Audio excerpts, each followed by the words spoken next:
নরসিংদীতে চাঁদাবাজদের বিরুদ্ধে কঠোর অবস্থান নিয়ে সামাজিক যোগাযোগ মাধ্যমে স্পষ্ট বার্তা দিয়েছেন সদর সার্কেলের অতিরিক্ত পুলিশ সুপার শামীম আনোয়ার। সম্প্রতি প্রকাশ্য চাঁদাবাজদের হাতে নাতে ধরার ঘটনায় তিনি তার নিজের জীবন ও পেশাগত সততার চিত্র তুলে ধরে বলেন, আমাকে টাকা দিয়ে কেনা যাবে না। বাংলাদেশে এখনও এমন সন্তান জন্ম নেয়নি যে আমাকে কিনে নিতে পারে। অতিরিক্ত পুলিশ সুপার শামীম আনোয়ার জানিয়েছেন, সম্প্রতি নরসিংদীতে দুজন প্রকাশ্য চাঁদাবাজকে গ্রেফতার করার পর থেকেই বিভিন্ন মহল থেকে তাকে থামানোর চেষ্টা করা হচ্ছে। লোভ দেখানো, হুমকি ধামকি, এমনকি চাকরি নিয়ে ছিনিমিনি খেলার অপচেষ্টাও করা হচ্ছে বলেও তিনি উল্লেখ করেন।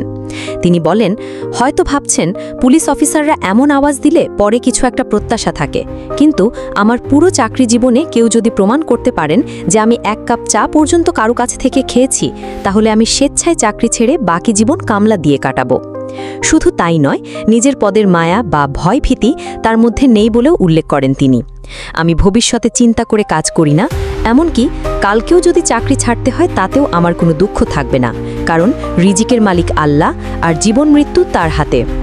শামীম আনোয়ার আরও বলেন, যদি কেউ আমার নাম করে টাকা দাবি করে বা আপনারা কাউকে টাকা দেন, তাহলে বুঝে নেবেন সেটা প্রতারকের পকেটে গেছে।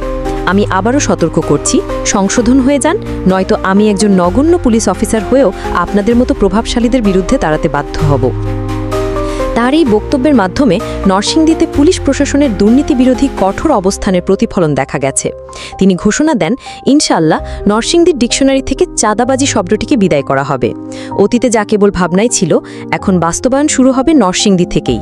এই বক্তব্য সামাজিক যোগাযোগ মাধ্যমে ব্যাপক প্রশংসিত হচ্ছে এবং সাধারণ মানুষ প্রশাসনের এমন সাহসী অবস্থানকে স্বাগত জানিয়েছে।